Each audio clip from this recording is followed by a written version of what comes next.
යාළුවනේ අද අපි ෆෘට් සලාඩ් එකක් හදන්නයි යන්නේ. ඒකට පළවෙනිම මේ වගේ ඇපල් ගෙඩියක් අරගෙන පොඩි කෑලි වලට කපා ගන්න ඕනේ. ඒ වගේම ඊළඟට අඹ ගෙඩියකුත් ඒ වගේ කෑලි වලට කපාගෙන හොඳ පිරිසිදු භාජනයකට ඒව දෙකම දාගන්න ඕනේ. ඒ වගේම කෙසෙල් මේ වගේ රවුමට කපා ගන්න ඕනේ.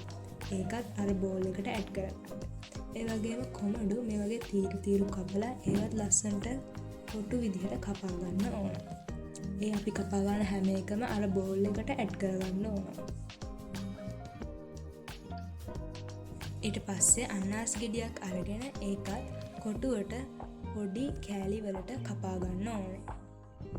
ඒ කපාගත්තු ටිකත් අර බෝල් එකට ඇඩ් කරලා ඒ බෝල් එකට අවශ්‍ය පරිදි ලුණු හා දෙහි එකතු කරන්න ඕන.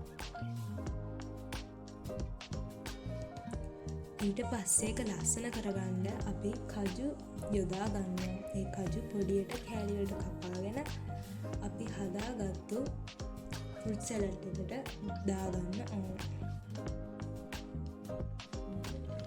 ඒ වගේම තවත් රසවත් කරගන්න අපිට මිල්ක් මේඩ් යොදා ගන්න පුළුවන්. ඉතින් මේ තියෙන්නේ අපේ ෆෘට් සලාඩ් එකේ ෆයිනල් ලුක් එක.